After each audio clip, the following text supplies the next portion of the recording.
తిరిగి BCN news కి స్వాగతం.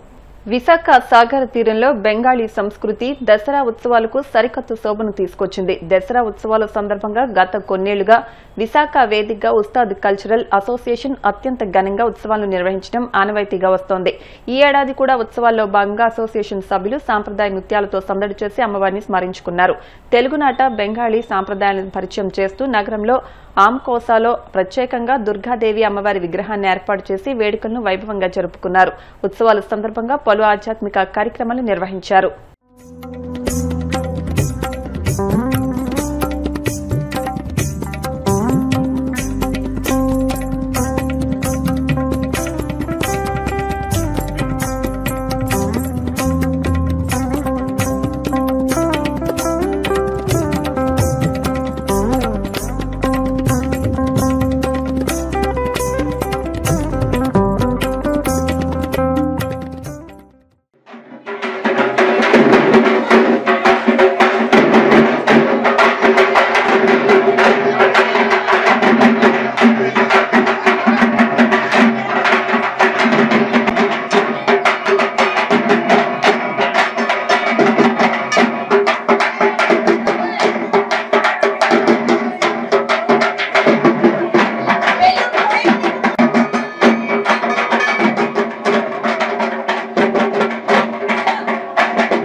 తిరుమలలో శ్రీవారి సాలకట్ల బ్రహ్మోత్సవాలు అంగరంగ వైభవంగా జరుగుతున్నాయి. బ్రహ్మోత్సవాల్లో భాగంగా రాత్రి అశ్వవాహన సేవలో టీటీడీ హిందూ ధార్మిక ప్రాజెక్టుల ఆధ్వర్యంలో నిర్వహించిన కళా బృందాల ప్రదర్శనలు భక్తులను ఆకట్టుకున్నాయి. అశ్వవాహన సేవలో కల్కి అవతారంలో స్వామివారు భక్తులకు దర్శనమిచ్చారు. ఈ వాహనంపై స్వామివారు క్షత్రియ లక్షణాలు కలిగిన తలపాగా దూసిన కరవాలంతో విశేష తిరు ఆభరణాలతో అలంకారమై మాడవీధిలో విహరించారు. దేశంలోని 9 రాష్ట్రాల నుంచి వచ్చిన 21 బృందాలకు చెందిన మొత్తం 539 మంది కళాకారులు పాల్గొని తమ ప్రదర్శనలతో భక్తులను అలరించారు. ఆంధ్రప్రదేశ్, తెలంగాణ, తమిళనాడు, కేరళ, కర్ణాటక, మహారాష్ట్ర, ఉత్తరాఖండ్, పశ్చిమ బెంగాల్, జార్ఖండ్ రాష్ట్రాల కళాకారులు భారతీయుల సాంస్కృతిక సమైక్యతను చాటి చెప్పారు. వాహన సేవకు అనుగుణంగా ఆంధ్రప్రదేశ్ నుంచి అశ్వరూఢానం, తిరుపతి నుంచి కలియుగ వెంకటేశ్వర వైభవం, ఆంధ్రప్రదేశ్ నుంచి వేషధారణ వంటి ప్రత్యేక ప్రదర్శనలు భక్తులను ఆకర్షించాయి.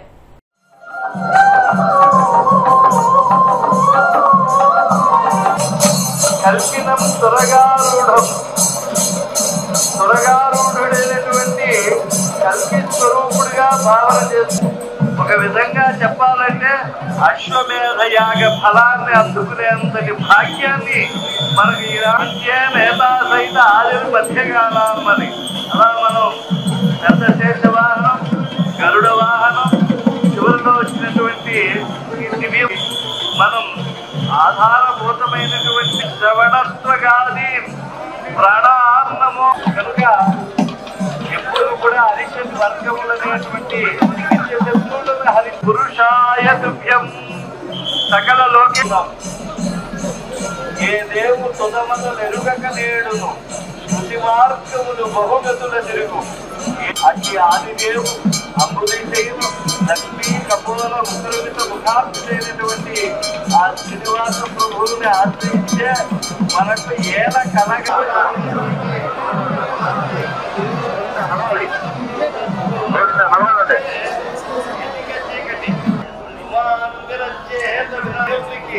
మన కృత్యాలనే గురువుగా ఆహ్వానిద్దాం.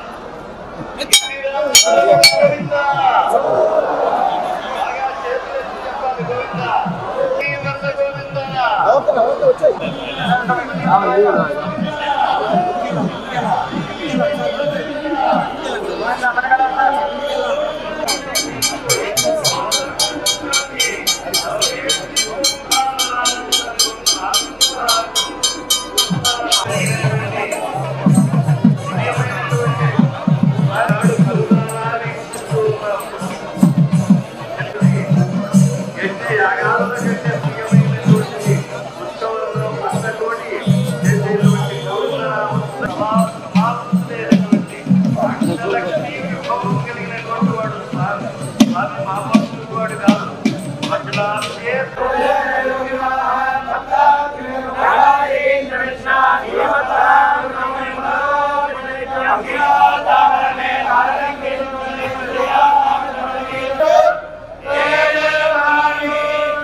ప్రస్తుత యుద్ధాల్లో ఆధునిక సాంకేతికత వినియోగం ఆందోళనకరంగా పెరుగుతోందని రక్షణ శాఖ మంత్రి రాజ్నాథ్ సింగ్ అన్నారు.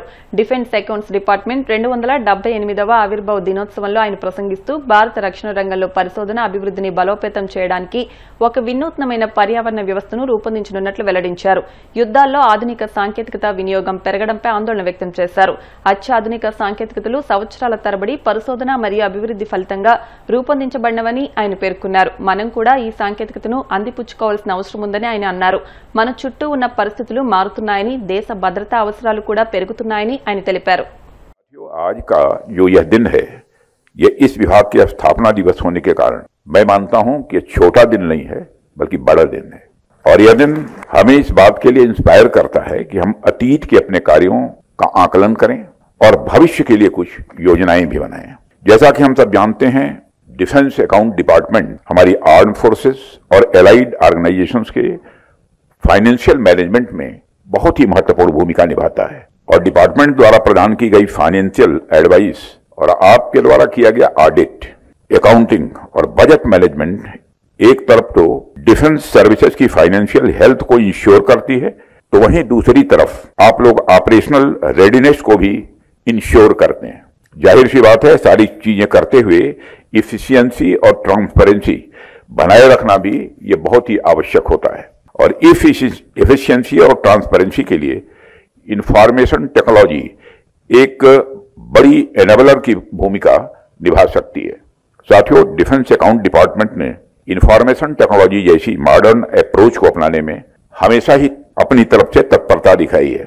और जैसा मुझे बताया गया है कि डिजिटल इंडिया अभियान के तहत ई रक्षा आवास परियोजना का व्यापक स्तर पर प्रयोग किया गया है। इसके अलावा निधि 1.0 और निधि 2.0 में अपग्रेड कर दिया गया है और टुलिप 1.0 को टुलिप 2.0 में अपग्रेड का प्रोसेस चल रहा है और मैं मानता हूं कि यदि प्रोसेस चल रहा है तो यह भी शीघ्र ही पूरा हो जाएगा।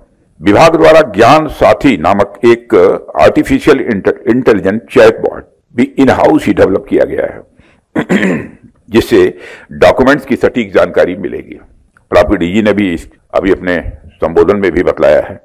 इन तमाम प्रोग्रेसिव रिफॉर्म्स के लिए मैं डीएडी को अपनी तरफ से हार्दिक बधाई देता हूं। साथियों, आप सब जानते हैं किसी भी राष्ट्र की फाइनेंशियल फाउंडेशन कितनी मजबूत है उससे उस राष्ट्र की मजबूती दिखती है। फाइनेंस किसी भी देश की जीवन रेखा होती है। जिस प्रकार हमारे शरीर में रक्त का संचार निरंतर बना रहना चाहिए, उसी प्रकार राष्ट्र की गवर्नेंस और उसकी डिफेंस मशीनरी को सुचारू रूप से चलाने के लिए फाइनेंशियल फ्लो भी उतना ही अनिवार्य है और रक्षा क्षेत्र के संदर्भ में इस फाइनेंशियल फ्लो को बनाए रखने का काम यदि किसी के द्वारा किया जा रहा है तो आप सबके द्वारा किया जा रहा है। వార్తలు ముగించే ముందు ముఖ్యాంశాలు మరొకసారి. యలమంచిలి గ్రామంలో super GST super savings tractor ర్యాలీలో పాల్గొన్న నిమ్మల స్వయంగా ట్రాక్టర్ నడిపి రైతుల్లో ఉత్సాహం నింపిన మంత్రి. డ్వాక్రా మహిళల పొదుపు నిధులపై కూడా సీఎం చంద్రబాబు కన్నేయడం దారుణం. కూటమి సర్కార్పై తీవ్ర స్థాయిలో మండిపడ్డ విజయవాడ మేయర్ రాయని భాగ్యలక్ష్మి.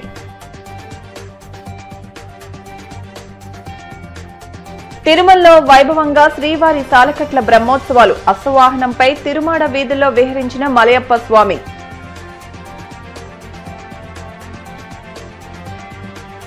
రక్షణ రంగంలో పరిశోధన అభివృద్ధి బలోపేతం కోసం వినూత్న వ్యవస్థను రూపొందిస్తాం. రక్షణ శాఖ మంత్రి రాజ్నాథ్ సింగ్ వెల్లడి.